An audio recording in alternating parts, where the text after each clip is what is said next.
Space. Deep space. We're talking deep, deep, deep space.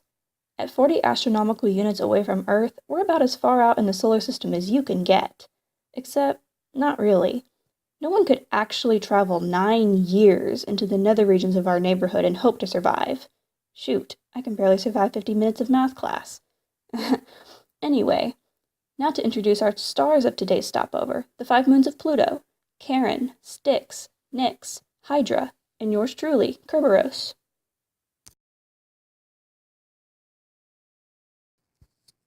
People say that we matter, that we are important. Whoever said that lied. Do you want to know when you're really unimportant? You know you're unimportant when you're the reject dwarf planet of a reject planet. It's like your life is one big failure. Yeah, the 2000s were bad years for us outcasts. Pluto was ostracized just for being a little off his rocker, and I'm guilty by association. Well, what do you have to complain about, Charon? You're over half Pluto's size and one-tenth its mass. You might as well be a double planetary system. Nix, Cerberus, Hydra, and I, the mighty Styx, are tiny blimps in the light of a telescope. Hey, the name's Charon.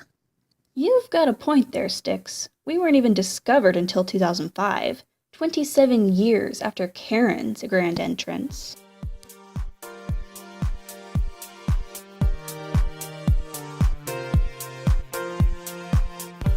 You were discovered in 2005, Nick. Cerberus was lost until 2011, and I until 2012.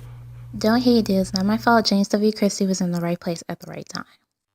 At the United States Naval Observatory in Flagstaff, Arizona, on June 22, 1978. Whose side are you on? I don't know whose side I'm on, but I know whose side Pluto's on.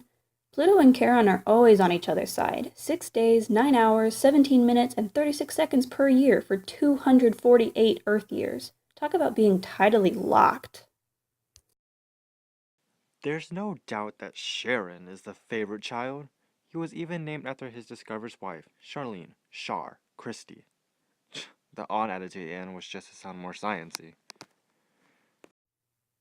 How romantic! It was until he discovered Charon was the name of a disfigured beast in Greek mythology, which is the only reason the scientific community agreed to use the name. It was destiny. Charon's the ferryman of the god in the underworld, Hades, or Pluto if you're into Roman mythology. Which doesn't give Styx much room to complain, seeing as Charon delivers souls from Earth to the afterlife. How many of us fit into that picture? Jealous much? Just be glad we get any attention at all. We did get that visitor from Earth a few years ago. When was it? July 13th, 2015? Some visitor, an unmanned vessel called New Horizons that waved as it passed overhead. That's basically saying, hi, I'm just here for a sec before moving on to bigger and better things. You're cool, I'm a big fan, but this isn't really worth my time.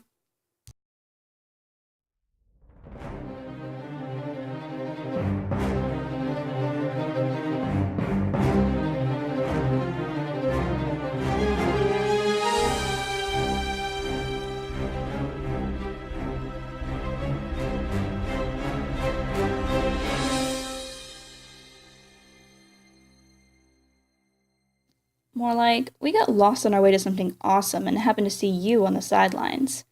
But now that they've seen us, maybe they're coming back? Unlikely, but possible. They spend most of their time gawking at Charon with his giant scar and atmosphere transformed.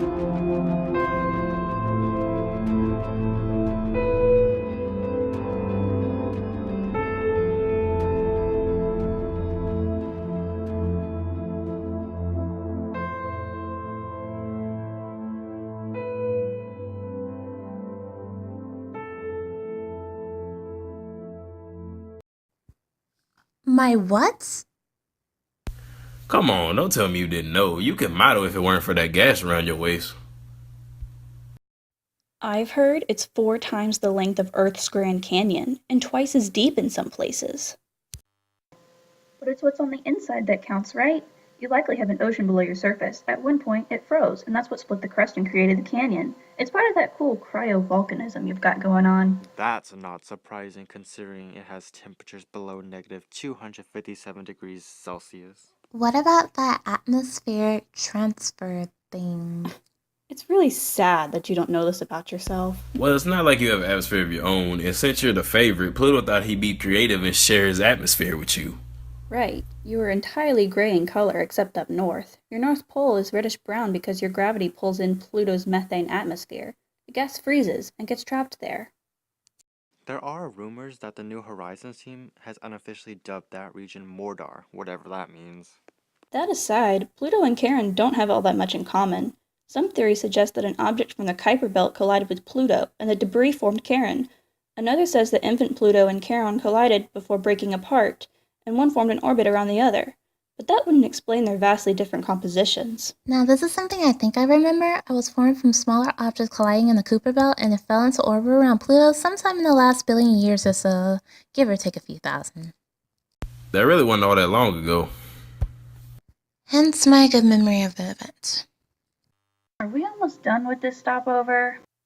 Amen to that. You guys talk way too much. I'm done. For now. Same here, I guess.